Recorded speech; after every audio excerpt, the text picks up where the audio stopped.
স্ত্রীর পাল্লায় পড়ে দ্রুত সংসার আলাদা করে নেওয়া, বাপ মা থেকে আলাদা হয়ে যাওয়া, বাপ মা থেকে সম্পর্ক নষ্ট করা, এটা কোশ্চিনকালে ইসলামের দাবি নয়। ইসলামী সমাজ ব্যবস্থায় বাপ এবং মায়ের অবস্থান এরকম নয়। বাপ এবং মায়ের অবস্থান কীরকম, কত উঁচুতে, কত মহান ইসলামী সমাজে হতে পারে, সেটার সামান্য কিছু নিদর্শন আপনাদের সামনে আলোচনায় পেশ করেছি। এবার আলোচনার দ্বিতীয় পর্ব, ইসলামী সমাজে মা এবং বোনদের অবস্থান কোথায়। সমাজ মানে তো তারাই, সমাজের একটা বড় অংশ বাপ মা, সমাজের একটা বড় অংশ স্ত্রী কন্যা, আর সমাজের আর একটা বড় অংশ যুবক, এই মিলেই তো সমাজ। এই তিনটারই কার্যক্রম কি হবে, এটাই আসলে বড় ভূমিকা রাখে ইসলামী সমাজ ব্যবস্থাপনায়। তাহলে মা বোনদের অবস্থা কি হবে? মা বোনদেরকে আজকে বস্তুবাদী সমাজ প্রোডাক্ট বানিয়েছে কিভাবে? আজকে যত মা এবং বোন এই প্যান্ডেলে উপস্থিত হয়েছে, আপনি বাহ্যিকভাবে তাদের গায়ে বোরখা দেখছেন। বাড়িতে আপনাকে বলছি, আজকে মানুষের বাড়িতে বাড়িতে ঘরে ঘরে এমন ফিতনা প্রবেশ করেছে, এই ফিতনার নাম হচ্ছে মোবাইল। এই বোরখা পরা মেয়েরাই, আমার মায়েরা, আমার বোনেরা, এরাই, এই বোরখা পরে যে সমস্ত মেয়েরা আসছে, আপনাদের কন্যারাই, আপনাদের মেয়েরাই, আমাদের মেয়েরাই, আমাদের কন্যারাই, আমাদের বোনেরাই, এরাই ঘরে ফিরে গিয়ে এরাই ভিডিও করে টিকটক এবং ফেসবুক রিল সহ আরও বিভিন্ন ওয়েবসাইটে আপলোড দেবে 2-4টা ভিউয়ের জন্য। এবং তারা যে নিজেদেরকে প্রোডাক্ট বানিয়েছে, পণ্য, বাজারে বিক্রিযোগ্য পণ্য, বাজারে বিক্রিযোগ্য পণ্য, তার একটা জ্বলন্ত উদাহরণ হচ্ছে ফেসবুকের রিল আর এই টিকটক। এই টিকটক ভিডিওতে একটা মেয়ে যদি দেখে আর একটা মেয়ের তার চেয়ে বেশি ভিউ, 10,000, 5,000, 1 লাখ ভিউ, তাহলে আর একটা মেয়ে 2টা ভিউয়ের জন্য, 2টা লাইকের জন্য কাপড় খুলতে খুলতে উলঙ্গ পর্যন্ত হয়ে যাবে। আমাদেরই মা এবং আমাদেরই বোনেরা। তাহলে সে নিজেকে কত নিচে নামিয়েছে যে তার দাম 2টা লাইক, তার দাম 2টা ভিউ, বাস এই পর্যন্তই তার শরীরের দাম। এই 2টা লাইকের জন্য, ভিউর জন্য সে তার শরীরকে বাজারে নিলামে বিক্রি করতে রাজি আছে। নাউজুবিল্লাহ। তাহলে কোথায় নেমে গেছে আমাদের বস্তুবাদী সমাজ ব্যবস্থা? আমাদের মা এবং বোনদেরকে কোন লেভেলের বাজারে বিক্রিযোগ্য পণ্য বানিয়েছে। আর ইসলামী সমাজ ব্যবস্থায় তার বিপরীতে কি হতে পারে সেটা আমি বলবো, যে মা এবং বোনদের অবস্থানটা কত উন্নত এবং কত সম্মানের সেটা বলবো। কিন্তু আগে বস্তুবাদী সমাজ ব্যবস্থায় কি অবস্থা হয়ে আছে দেখেন। আজকে বিমানে উঠলে যে সমস্ত বিমানবালাদের দেখা যায়, ওই কাজ কি একজন পুরুষ করতে পারে না? পারে। তাহলে ওখানে মহিলা কেন? সে তার যোগ্যতা বিক্রি করে সেখানে বেতন নিচ্ছে না, সে তার চেহারা বিক্রি করে বেতন নিচ্ছে। টিভিতে যখনই আপনি কোনো অ্যাড খুলবেন, সেই অ্যাডগুলো, যে পণ্যের অ্যাড দেওয়া হয়, ওগুলো কি ছেলেরা ব্যবহার করে না? চানাচুর, বিস্কুট, চা কি ছেলে মানুষ খায় না, শুধু কি মেয়ে মানুষ খায়? তাহলে টিভিতে যত অ্যাড আছে, অ্যাডভার্টাইজ আছে, সব অ্যাডভার্টাইজমেন্টে শুধু মহিলা কি জন্য আসে? এটা সে তার যোগ্যতা বিক্রি করছে না, এটা সে তার চেহারা বিক্রি করে টাকা ইনকাম করছে। রিসেপশন থেকে শুরু করে, শোরুম থেকে শুরু করে, রেস্টুরেন্ট থেকে শুরু করে সকল জায়গায় যেখানে যেখানে মেয়েদের রাখা হয়েছে জোরপূর্বক, যেখানে যোগ্যতার কারণে মেয়েরা আছে, আমি সেটার উপর কথা বলছি না, সেটার ক্ষেত্রে পর্দা মেনটেন থাকলেই যথেষ্ট। একটা মেয়ে যদি একটা গার্লস স্কুলের টিচার হয়, সে তার যোগ্যতা বিক্রি করে যদি বেতন ইনকাম করে এবং তার পরিবার এবং তার স্বামীতে যদি কোনো ক্ষতি না হয়, তার পর্দায় যদি কোনো ক্ষতি না হয়, সেটা তার ব্যাপার।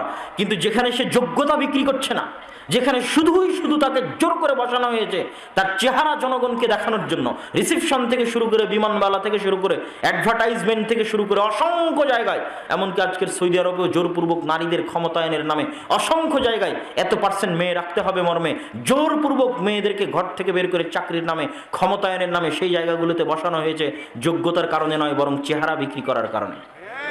অথচ আদম সন্তানের এই শরীরের দাম কত আপনি জানেন? আদম সন্তানের এই শরীর আল্লাহ সুবহানাহু ওয়া তাআলা নিজে হাতে বানিয়েছে। পৃথিবীতে আর কোনো কিছু আল্লাহ সুবহানাহু ওয়া তাআলা নিজে হাতে সৃষ্টি করেননি। এই জন্য বলা হয়েছে আশরাফুল মাখলুকাত, সর্বশ্রেষ্ঠ সৃষ্টিজীব। এই জন্য আদম সন্তানের একটা চুল বিক্রি করলে আদম আলাইহিস সালামের অপমান হবে।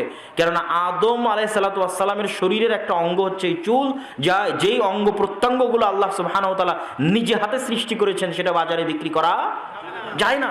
ওটা বাজারে বিক্রি করলে আদম আলাইহিস সালামের অপমান হয়, ওটা বাজারে বিক্রি করলে হাওয়া আলাইহিস সালামের অপমান হয়। আপনি কিডনি, রক্ত বাজারে বিক্রি করতে পারবেন না, চুল বাজারে বিক্রি করতে পারবেন না, অপমান। আদম আলাইহিস সালামের অপমান, হাওয়া আলাইহিস সালামের অপমান। সেখানে আমাদের মা এবং বোনেরা নিজেদেরকে নিচে নামাতে নামাতে নামাতে নামাতে বাজারে বিক্রিযোগ্য পণ্য বানিয়ে ফেলেছে। নাউযুবিল্লাহ। তার বিপরীতে ইসলামী সমাজে মা এবং বোনদের অবস্থান কোথায়? ইসলামী সমাজে মা এবং বোনদের অবস্থান এতটা সম্মানের, এতটা মর্যাদার, এতটা উঁচু যে আজকে যে পর্দা ব্যবস্থাকে বলা হয়েছে মেয়েদের জন্য অবরোধ, বেগম রোকেয়া লিখেছে মেয়েদের জন্য অবরোধ। এই পর্দা ব্যবস্থা মেয়েদেরকে অনেক উপরে নিয়ে যাওয়ার জন্য দেওয়া আছে। কিভাবে? এটা আমি আপনাকে উদাহরণ দিয়ে বুঝাই। আগের যুগের উদাহরণ তো দিব, আজকের যুগের উদাহরণ দিয়ে আমি আপনাকে বোঝানোর চেষ্টা করি। দেখেন আদম এবং হাওয়া আলাইহিস সালাতু ওয়াস সালাম যখন জান্নাতের নিষিদ্ধ গাছের নিকটে গেলেন, তখন শাস্তিস্বরূপ তাদের গা থেকে জামা খুলে পড়ে গেল। তাহলে গা থেকে জামা খুলে পড়ে যাওয়া স্বাধীনতা না শাস্তি? স্বাধীনতা না শাস্তি? আজকেও আপনাদের গ্রামের 5 জন 10 জনকে আপনারা অপমান করতে চাইলে যদি উলঙ্গ করে অপমান করেন, সবাই বুঝবে তারা অপমান করা হলো, ওই মানুষটাও বুঝবে যে আমাকে উলঙ্গ করলো, আমি অপমানিত হলাম। তাহলে উলঙ্গ হওয়া এবং উলঙ্গ করা এটা শাস্তি না স্বাধীনতা? শাস্তি। তাহলে শাস্তি কখন কখন আমাদের মা এবং বোনদের স্বাধীনতা হয়ে গেছে, নাউজুবিল্লাহ।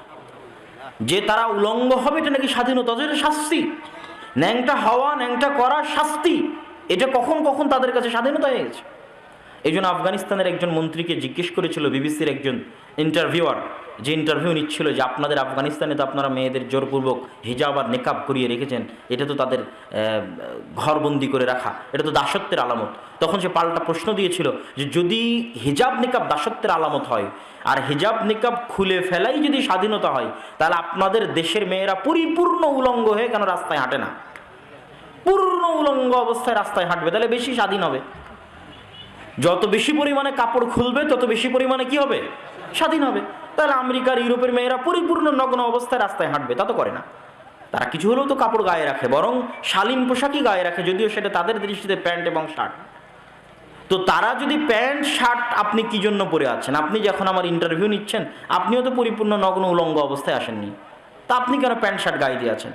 আপনার এই সামান্য প্যান্ট শার্ট যদি আপনার সামাজিক দৃষ্টিকোণ থেকে শালীনতা হয়, তো ওটার আরও বেশি পরিমাণ, আরও বেশি শালীনতা, ওটার আরও বেশি পরিমাণ, আরও বেশি সম্মান, আরও বেশি মর্যাদা। আর ওটা যত কমবে তত শাস্তি, তত অপমান। ওটা তো আমি আগে উদাহরণ দিয়েছি আদম এবং হাওয়া আলাইহিস সালাতু ওয়াস সালামের সম্মানিত উপস্থিতি। তো এইটা যে সম্মান, পর্দা যে সম্মান, যে পরিবার যত উন্নত, যে পরিবার যত ধনী, যে পরিবার যত স্বাধীন, যে মেয়ে যত স্বাধীন, যে মেয়ে যত উঁচু বংশের, যে মেয়ে যত উন্নত পরিবারের, যে মেয়ে যত উন্নত বংশের, ধনী বংশের, টাকা পয়সাওয়ালা বংশের, সম্ভ্রান্ত বংশের, ওই মেয়ের পর্দার ব্যবস্থা তত উন্নত, জনগণ থেকে তত আড়ালে, জনগণ থেকে তত অদৃশ্য, তত দামি, তত মূল্যবান।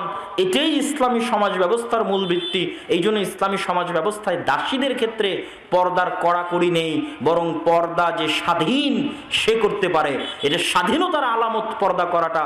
আমি বলেছিলাম আগের উদাহরণ তো থাকবেই, বর্তমান যুগের উদাহরণ নেন। বাদশাহ সালমান বিন আব্দুল আজিজ, সৌদি আরবের বাদশাদের আমরা যতই নিন্দা করি, বাদশাহ সালমান বিন আব্দুল আজিজের বউয়ের ছবি কেউ কোনোদিন দেখেছেন? আপনি চাইলে গুগলে সার্চ করে দেখতে পারেন যে সৌদি বাদশার বউয়ের ছবি, wife of king of Saudi Arabia, যে সৌদি আরবিয়ার কিংয়ের ছবি, বউয়ের ছবি দেখতে চাই, খুঁজে পাবেন না। এবং সারা পৃথিবী যে সফর করতেছে, সারা পৃথিবীর মানুষজন যে তাদের দেশে যাচ্ছে, তো সব দেশে গেলে সব দেশের রাজার পাশে তার বউ দাঁড়িয়ে থাকে, তার ওয়াইফ দাঁড়িয়ে থাকে। তো সৌদিতে এত বড় বড় রাজা বাদশারা যায়, তো সালমান বিন আব্দুল আজিজের পাশে তার বউ কোথায়? নাই কেন? আচ্ছা, সালমান বিন আব্দুল আজিজ ধরলাম আগের জেনারেশনের, মোহাম্মদ বিন সালমান, যার ভুল ত্রুটি থাকতে পারে, আমি ওই রাজনৈতিক আলোচনায় যেতে চাচ্ছি না, আমি চাচ্ছি ইসলামী সমাজ ব্যবস্থা একটা মা এবং বোনের অবস্থানটা কোথায় সেটা ইন্ডিকেট করতে। তো মোহাম্মদ বিন সালমান তো যুবক বয়সে, 32, 35, 36, 37 বছর বয়স, তার বউ কোথায়? তার সাথে কোনোদিন তার বউয়ের ছবি আপনি দেখেননি কেন?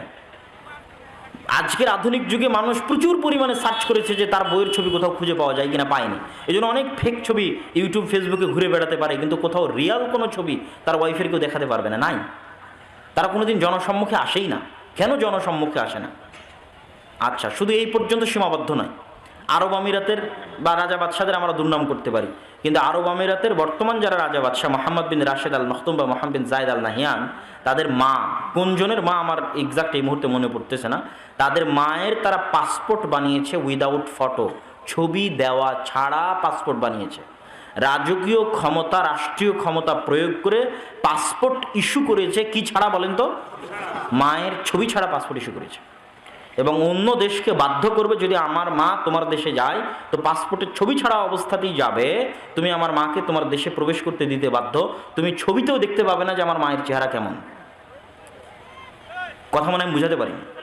এটা হচ্ছে তার দাম, তার মায়ের দাম, মূল্য, গুরুত্ব। যে যত অদৃশ্য, যে যত অস্পৃশ্য, যে যত দূরে, যাকে যত কম পাওয়া যায়, যাকে যত কম দেখা যায়, তার দাম তত বেশি। আর যে যত ফাত্রা, 3 নাম্বার শ্রেণীর, দাম নাই, ভ্যালুলেস, মূল্যহীন, ওকে রাস্তাঘাটেও পাওয়া যায়, বাজারেও পাওয়া যায়, ফোন করলেও পাওয়া যায়, মেসেজ দিলেও পাওয়া যায়, ডাকলেও পাওয়া যায়, রেস্টুরেন্টেও পাওয়া যায়, কলেজেও পাওয়া যায়, গ্রামের ছেলেরাও পায়, দুনিয়ার সবাই পায়। তাহলে সে ভ্যালুলেস। আপনি প্রধানমন্ত্রীর সাথে যোগাযোগ করতে চান, পারেন কিনা? কল দেন, রিসিভ করে কিনা, কথা হয় কিনা, প্রোটোকল, কেন উনি অনেক দামি, অনেক উপরে, ওনাকে আপনি অত সহজে পাবেন না।